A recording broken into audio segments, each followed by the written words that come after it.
vous allez bien? Moi ça va nickel et bienvenue dans ce jour 56 du challenge. Et aujourd'hui je suis super content parce qu'aujourd'hui on a une super nouvelle. On vient de signer un nouveau client.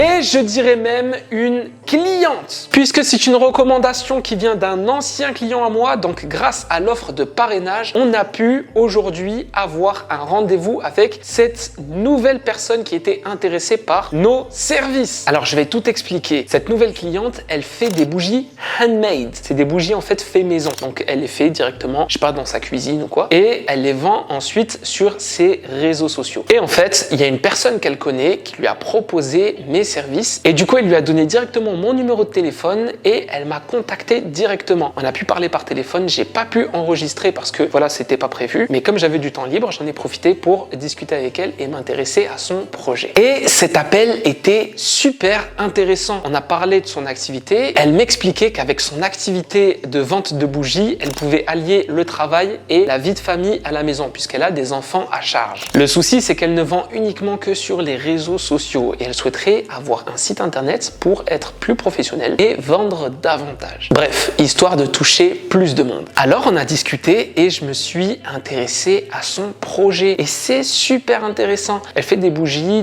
personnalisées, des bougies super design et elle a même un concept. Lorsque la bougie fond, ça divulgue un bijou, genre une bague, un collier ou un bracelet. Ce bijou était à l'intérieur de la bougie et lorsque la bougie fond, et bien en fait c'est un petit peu le cadeau. C'est une espèce de Kinder surprise de la bougie, tu vois. Et je trouve ça super inspirant de voir des femmes qui se donnent les moyens de réussir en entrepreneuriat. Grâce à cette activité, non seulement elle fait ce qu'elle aime, mais en plus, elle peut s'occuper de ses enfants sans avoir besoin d'être obligée de la faire garder par une nourrice ou la garderie. En plus, si son activité explose, rien ne l'empêche de faire ça ailleurs en France ou ailleurs dans le monde. Même si bien sûr, ça demande un minimum de sécurité et d'organisation. On ne voyage pas avec des enfants comme on voyage tout seul. Bref, elle veut un site internet. Et c'est marrant parce qu'elle sait exactement ce qu'elle veut sur son site internet, mais elle avait aucune idée de combien ça pouvait lui coûter. Donc j'ai bien pris le temps d'écouter toutes ses exigences et ses petits détails. Elle avait beaucoup d'exigences et de petits détails. Elle voulait en gros un site e-commerce où elle pourrait vendre ses produits directement sur son site internet avec d'autres exigences et d'autres détails. Et aussi, il lui fallait son site pour la semaine prochaine maximum, parce qu'elle compte faire un lancement la semaine prochaine et pour elle, ça tombait parfaitement avec certaines dates. Une fois que j'ai bien écouté tout ce qu'elle avait à dire, que j'ai bien saisi entre guillemets son besoin, je lui ai demandé quel était son budget. Et elle m'a dit que son budget était de 1000 euros. 1000 euros et là je lui ai dit ça va être chaud.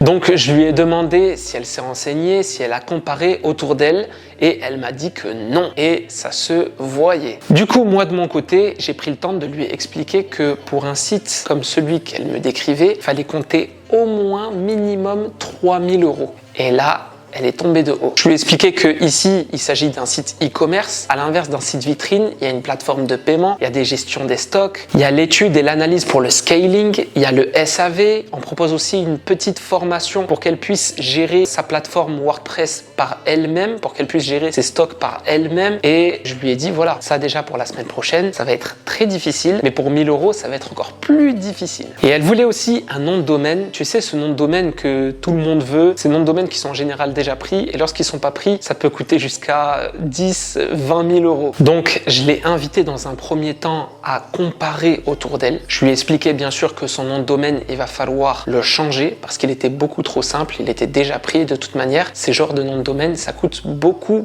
trop cher et qu'il fallait opter pour un nom un peu plus personnalisé. Et je lui ai dit que si elle voulait un site fonctionnel, professionnel et surtout sécurisé, et surtout pour la semaine prochaine, je lui ai dit que 3000 euros, c'est vraiment le meilleur prix qu'elle pourra trouver sur le marché. Et encore, tu vois, je suis pas sûr. Bon, du coup, après cette discussion, elle est un peu tombée de haut. J'ai un peu cassé l'entrain qu'elle avait parce qu'elle était dans la hype. Elle était dans la hype, elle avait la vision de son site, elle avait son nom de domaine. Là, dans sa tête, elle n'a pas le budget. Le nom de domaine, il va falloir qu'elle le change. Donc, du coup, elle tombe de haut. Et c'est là que je lui ai expliqué que pour un budget de 1000 euros, je pouvais lui trouver une solution. Mon intérêt à moi, c'est de lui trouver des solutions, pas de lui trouver des problèmes. Donc, je lui ai proposé de faire un site vitrine dans lequel elle pourra présenter ses prestations, ses produits, mais qu'elle ne pourra pas vendre directement sur le site internet. En revanche, je lui ai proposé de mettre en place un call to action. Donc c'est un appel à action en français. Ce call to action va rediriger le client vers une espèce de formulaire, un formulaire où il pourra indiquer ses informations et sur quel produit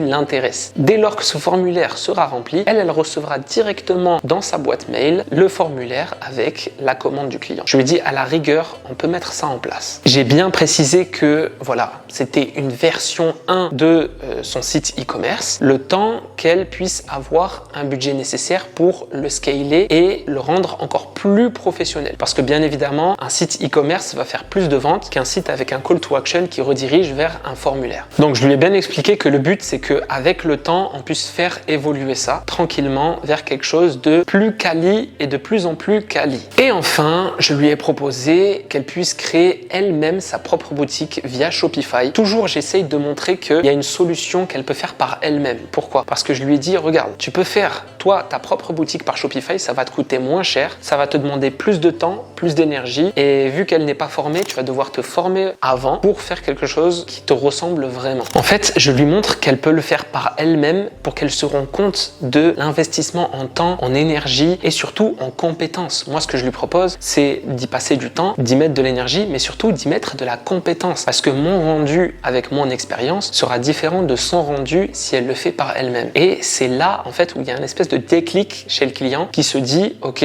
en fait, même si je le fais par moi-même, ça va me prendre 2 fois plus de temps, ça va me saouler, ça va me prendre 2 fois plus d'énergie et le rendu, il sera pas autant professionnel que quelqu'un qui a de l'expérience. Et là, forcément, quand tu fais cet effet miroir avec ton client, parce que souvent, ton client, il va un petit peu dénigrer ton travail. Il va se dire, il transpire pas, il travaille de chez lui, il a le chauffage tranquille, il est devant son PC, il a ses écouteurs. Donc, ça veut dire que ton travail n'a pas autant de valeur que quelqu'un qui se casse le dos. Et quand tu mets la personne à ta place, tu lui dis, regarde, tu peux le faire tout seul. Par contre, je te préviens, ça va te coûter en temps, en énergie, en compétences, tu vas devoir te former. Là, la personne, elle se dit, c'est peut-être mieux que je pose 1 000 € plutôt que je rentre dans tous ces problèmes. Et c'est là où ta valeur aussi, elle augmente auprès du client qui avait sous-estimé cette valeur. Et en plus, elle me dit qu'il lui faut pour la semaine prochaine. Donc nous, à la rigueur, on avait 3 clients, on les a terminés, on les a livrés. Là, on n'a plus de clients. Je reviens de voyage, voilà, je me suis reposé. Et là, l'idée, c'est de reprendre. Elle me dit 1 semaine, à la rigueur, je peux m'occuper d'elle. J'ai pas d'autres clients derrière, histoire de finir le mois avec elle et de commencer le 3e mois avec une nouvelle stratégie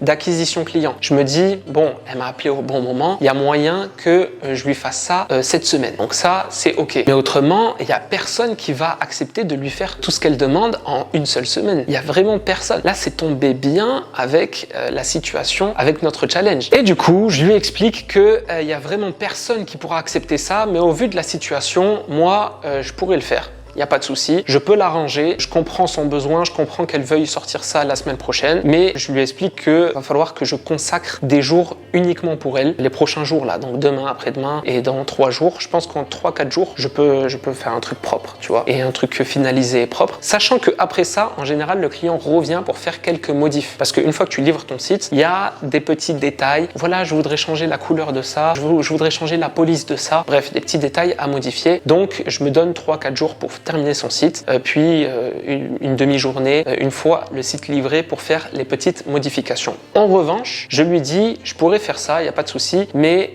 en général, je demande un acompte de 30%, mais là, pour cette situation, je vais demander le paiement en intégralité. Et donc, on s'est mis d'accord pour la création de son site internet, un site vitrine pour la semaine prochaine et dès lors, elle m'a envoyé son virement de 1 000 €. De ces 1 000 €, il y a 100 € qui partent directement à la personne qui m'a recommandé. Donc c'était l'offre de parrainage. Ce qui me laisse moi 900 € de bénéfice. Et je reviens sur cette idée de offre de parrainage. L'offre de parrainage, c'est super important parce que là, tu te rends compte que sans cette offre de parrainage, eh bien, potentiellement, j'aurais pas eu cette cliente. Donc potentiellement, je n'aurais pas gagné 900 €. Et c'est là où tu te rends compte que c'est super intéressant, 1, le bouche à oreille, mais 2, tu dois motiver les gens à faire du bouche à oreille. N'oublie pas aussi de créer un lien avec tes nouveaux clients. Cette cliente-là, je vais créer un lien fort avec elle. Le but, c'est pas qu'elle me voie comme un simple prestataire à qui elle a délégué sa visibilité digitale. Je veux qu'elle me voie comme presque un associé de son entreprise. Et l'idée, c'est de créer un lien fort pour que derrière, elle puisse elle-même parler de moi, me recommander et augmenter mon réseau, faire grossir mon réseau de plus en plus. L'idée, c'est qu'arrivé à un stade, je ne prospecte plus. Les gens viennent par eux-mêmes, via des ads, via du bouche à oreille, via du parrainage, via des commerciaux. L'idée, c'est vraiment d'automatiser tout l'écosystème. Donc, c'est cool. On a trouvé une solution et après ça, je lui ai proposé aussi la gestion de ses réseaux sociaux. Mais elle m'a expliqué qu'elle gérait elle-même ses réseaux sociaux depuis déjà plusieurs années et j'ai regardé et elle se débrouille très bien. Elle n'a pas besoin de moi pour ça et de toute manière, elle n'avait pas le budget pour ça. Mais après, voilà, c'était une manière à moi aussi de lui montrer que j'ai d'autres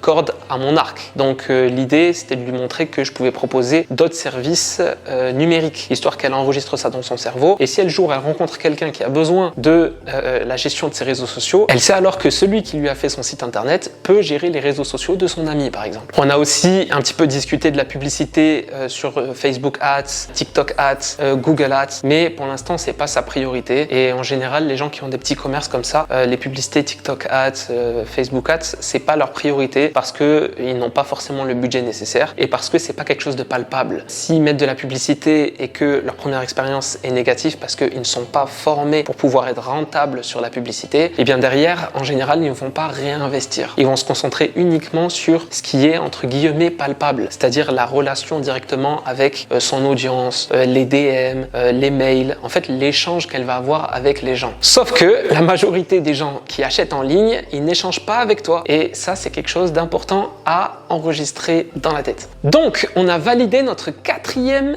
cliente et c'est cool pour terminer cette fin de mois en beauté. Cette cliente, je ne l'ai jamais rencontrée. Je ne sais pas à quoi elle ressemble. Elle habite en région parisienne, donc pas du tout par ici. On a fait un call, on a discuté assez longuement, histoire de bien déterminer son besoin et son problème. Et au final, je l'ai closé. Donc, pour te dire que t'as pas besoin de rencontrer ton client, t'as pas besoin d'être à côté de lui ou dans la même ville que lui. Si tu peux trouver une solution à son problème en fonction de son budget, alors il n'y a rien qui t'empêche de pouvoir valider ce prospect. Donc vraiment ne te fixe pas à une situation géographique. Essaye de toucher toutes les personnes qui ont besoin de toi. L'idée c'est pas de vendre juste pour faire de l'oseille. L'idée c'est de d'abord déterminer son besoin, de voir si je peux combler son besoin via mes solutions. Si je peux, tant mieux, alors je lui propose mes solutions et on trouve quelque chose qui correspond à son budget. Et si je ne peux pas résoudre son problème, eh bien c'est pas grave, je vais alors la rediriger vers quelqu'un qui va pouvoir résoudre son problème. Et pourquoi pas prendre même un pourcentage sur l'affiliation, ou bref, ça c'est autre chose, ça c'est un autre business. Aujourd'hui une vidéo comme d'habitude avec beaucoup de valeur, je te laisse ça, n'hésite pas à me mettre en commentaire si tu as des remarques ou des questions. Je vais prendre un petit temps, je réponds pas souvent mais je vais prendre un petit temps là pour répondre parce que je trouve que c'est super important. Et on se retrouve demain pour la journée 57 du challenge. À demain, peace.